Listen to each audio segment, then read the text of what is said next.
guys! This is Summer Susie. Welcome to my channel! Ngayon guys, magluluto tayo ng tilapyang may tausi. Oh, di ba? So yung mga ingredients natin is very easy lang. Simple lang pala. Ito, tilapia. Pinirito ko na guys. So makikita nyo dyan sa baba. Yan, pinirito ko.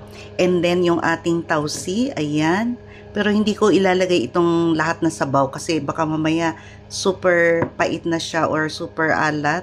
And then, maglalagay tayo ng tomato, onion, garlic, tapos ginger, and then sili, syempre pampalasa, and then paminta, konting suka, ating fish sauce, at saka guys, maglalagay ako ng pineapple juice. Ito na yung ating sabaw, o diba?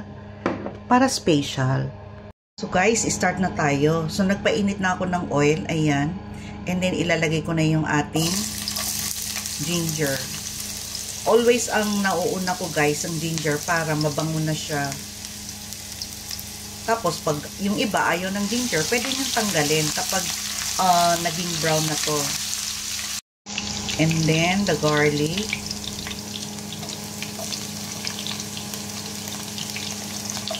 Yung onion. Mabango na yung ating onion, ilalagay ko na yung ating kamatis. So guys, eto yung ating kamatis at sibuyas, nagkaroon na siya ng oil, ayan, ganito ang gusto kong ma-achieve. And then lalagay ko na yung ating pineapple juice. And then itong ating black beans, yan, huli na muna yung sabaw. Baka maalat, ayan. Maglalagay tayo ng suka, ayan, 2 kutsara.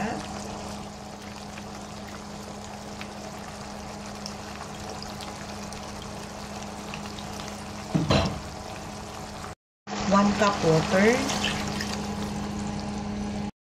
Ilalagay ko na yung sili para mag-concentrate na siya.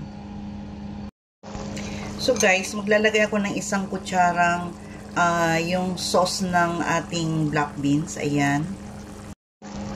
Konting betchin. Ayan. Maglalagay tayo ng half sugar. Half kutsara. Tikman natin guys. Parang may kulang guys. Alat. Sugar pala. Sugar. Ayan. So, bali 1 kutsara na yung ating sugar. And then, pagkatapos nito, ilagay na natin yung ating pritong tilapia. Dagdagan natin guys ng half cup ng tubig. Ayan. So, guys, nakulangan siya ng alat ngayon. So, maglalagay tayo nito yung sauce ulit ng ating black beans. Mga 2 kutsara. Ayan. So guys, tama na yung lasa. So ilalagay ko na itong ating isda. Kailangan submerge talaga siya sa sabaw para manunuot yung lasa ng sabaw sa ating isda. Lalo na itong ulo.